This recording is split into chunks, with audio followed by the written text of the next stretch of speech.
My hubby got our wedding dress, made for $1 million, but now my mother wants me to sell it and give the money to my sister to cover up her sin. On my refusal, so they threatened to show some of my videos to my in-laws on the wedding day. I'm Layla, 27 years old. Mason and I are engaged. Unfortunately, both my parents have passed away. We recently visited their graves together. She recounted how her father had died when she was young and her mother, who raised her alone, passed away last year due to a sudden illness. Now, without any family, she had found solace and support in Mason's steadfast presence. Layla spoke of her mother's last days. Before she passed, my mom began to give away her possessions, afraid that I'd be burdened by the past. She only kept her wedding dress, the one she wore when she married my dad. They loved each other deeply, and I think she couldn't part with that memory. Layla cherished this dress and hoped to wear it at her own wedding to honor their legacy of love. For years after that conversation, as Layla and Mason prepared to start their family, that same wedding dress remained carefully preserved. Attempting to lighten the mood in response to the subtle digs about her clothing from her mother-in-law and sister-in-law, Layla explained, "These clothes are just more comfortable and practical for me." She decided not to escalate the situation. After all, her choice of attire was merely simpler than theirs, not a significant issue. However, she couldn't hide her surprise. She had deliberated extensively over her outfit, aiming to bridge the gap between her modest background and Mason's affluent family life. "Is this typical for commoners?" her mother-in-law had asked curiously. "Perhaps it is. Why don't you feel it?" For the memories, Layla chose to respond with grace, hoping to turn this awkward first impression into a lasting positive memory with her future family. The atmosphere was both tense and awkward as they laughed at my clothes once more, making it quite clear they found my appearance amusing. It was challenging facing them by myself, especially with Mason held up by unexpected work commitments. As the conversation drifted towards our upcoming wedding, their true colors showed.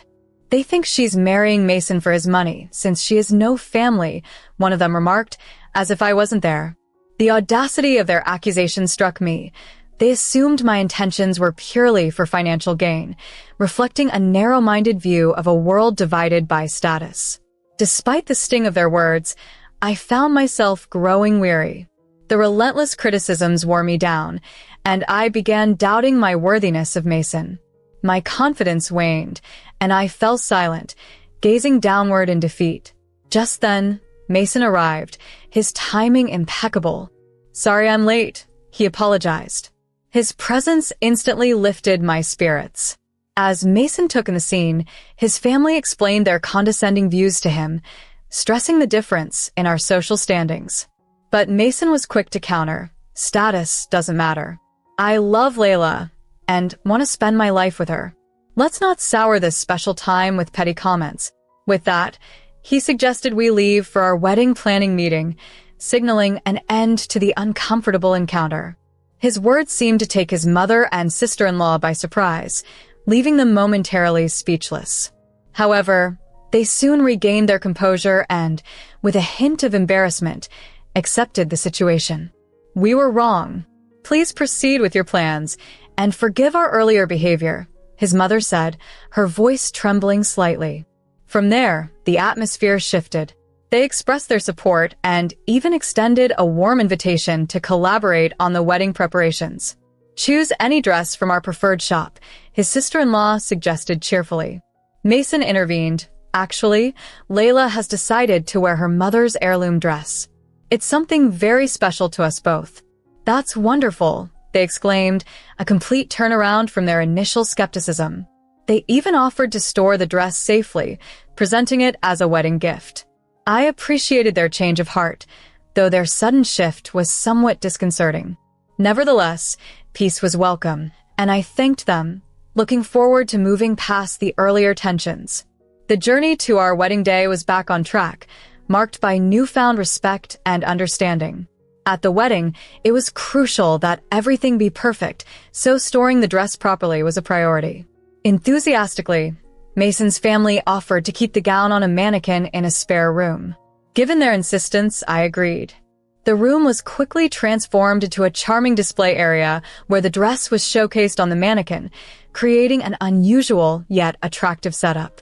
Initially, I was apprehensive, but it was comforting to see Mason's family rallying to support our upcoming marriage as other preparations went smoothly.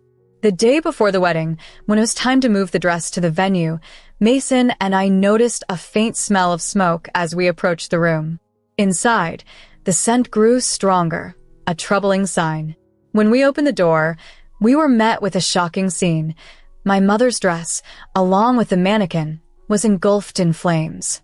Stunned, I froze, unable to move. Reacting swiftly, Mason grabbed a fire extinguisher and tackled the blaze spreading beyond the dress. It was my first time witnessing a fire extinguisher in action. Overwhelmed, I broke down in tears, watching the fabric of my mother's gown burn away as Mason fought to extinguish it. The moment felt surreal, and I felt utterly powerless, my tears flowing freely. Once the fire was out, Mason returned to comfort me. The dress was irreparably damaged, leaving me speechless and shocked. Just then, a voice chimed in from behind. It was my mother-in-law. Her words were harsh and hurtful, commenting on the state of the dress and deeming it unworthy of their family's wedding, calling it a divine retribution. Shocked by her cruelty, I couldn't hold back my dismay. How could you? I confronted her, unable to forgive such spiteful behavior. She continued to justify the incident as a fortunate event, preventing what she considered a disgrace to their family legacy. She even suggested canceling the wedding, offering to pay the cancellation fees. But I stood firm, wiping away my tears, determined not to let this break me. "No, we will not cancel," I declared. I was resolute in my decision to marry Mason, believing in the strength of our love and the future we would build together, much like my parents. Dismissively, my mother-in-law noted she was looking forward to the wedding as she left the room, her tone undercutting the sincerity of her words. Despite the turmoil, I held on to the belief that tomorrow's ceremony would mark the beginning of a wonderful journey for Mason and me, filled with love and unity, transcending the challenges we faced. I felt a surge of guilt toward my mom as tears flooded my eyes. Beside me, Mason provided unwavering support, his presence a comfort as I gradually composed myself. However, my sadness soon gave way to anger. We had hoped for nothing more than a simple, happy marriage, yet found ourselves mistreated and maligned for no reason. Despite my mother-in-law's feigned ignorance, I couldn't bring myself to believe her. As the wedding day approached, I was torn about whether to choose an alternative gown since no other dress had captivated me like my original choice. Ultimately, the day arrived with Mason, the son of a well-known corporate magnate, ensuring a ceremony teeming with media coverage. Initially reluctant, I embraced the situation, realizing it symbolized my future with Mason. The venue was lavishly decorated, exceeding my expectations and feeling oddly impersonal. My mother-in-law and sister-in-law, clad in ostentatious attire, mingled among the guests, basking in compliments while subtly disparaging me as too plain and ordinary. Despite their antics, portraying themselves as the stars of the show, I stood back, resolved to maintain my composure. As the ceremony began, I chose to walk down the aisle with Mason. I could have walked alone, but I wanted to begin this new chapter together with him.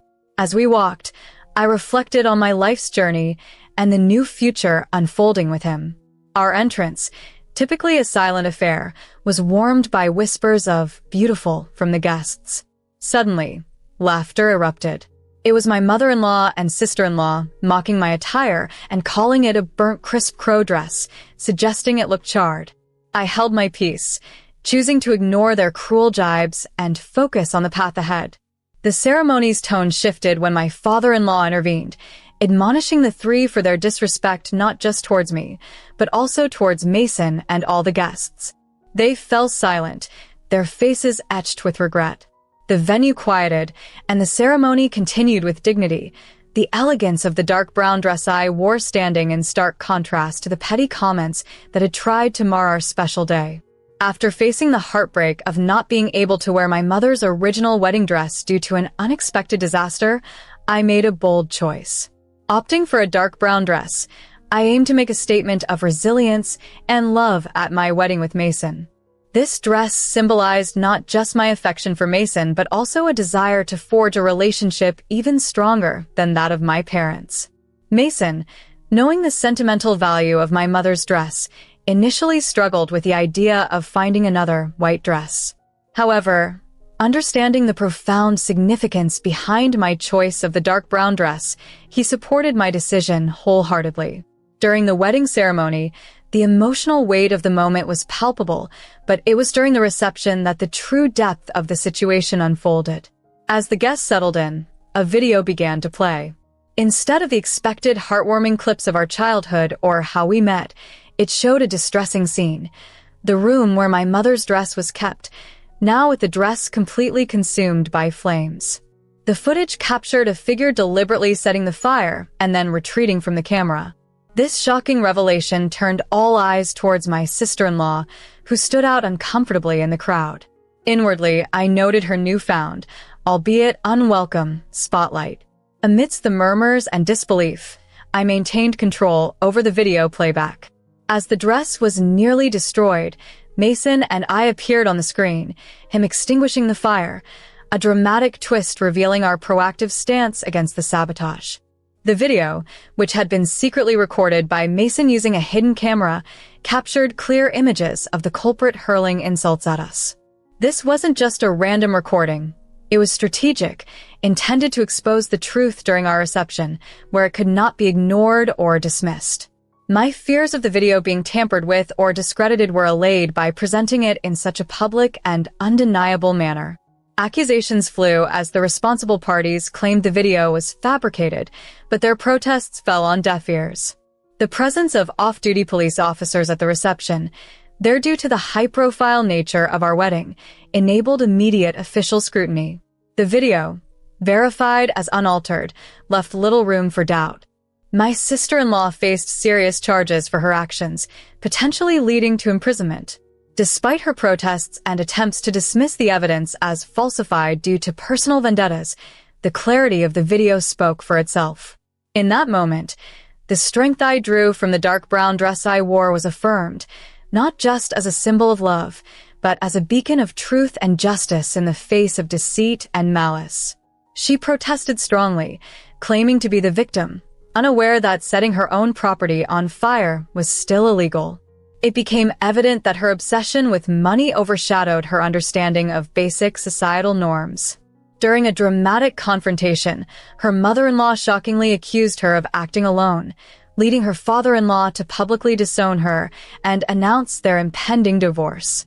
He had grown weary of her antics, and this incident was the final straw, convincing him that she was incapable of adopting proper values. As a result, the mother-in-law and sister-in-law were excluded from the family, no longer having any ties to me. Meanwhile, as Mason prepared to take over as company president, I supported him as we built our life together. Contrary to my initial expectations of a company president being arrogant, my father-in-law proved otherwise. He was receptive to feedback from Mason and me, using it to enhance the company's growth. I was excited about our future collaboration. After the sister-in-law was imprisoned, she and her mother began posting videos slandering me, claiming I was after their wealth. They urged viewers to help them reclaim their home. However, their pleas were ignored as a live video from the ceremony had shown them mocking the bride, leading their videos to attract only dislikes and no support. With each video, their financial decline became more apparent, evidenced by their increasingly cheaper clothing. They might have hoped to profit from their videos, but that endeavor also failed. It remains unclear how they managed to sustain themselves with their challenging personalities and criminal records. In contrast, Mason and I are flourishing, truly becoming a family. Looking at our wedding photos, we share laughter and joy. I cherish my life with Mason, feeling as though my parents are smiling down on us from heaven. I wouldn't change a thing.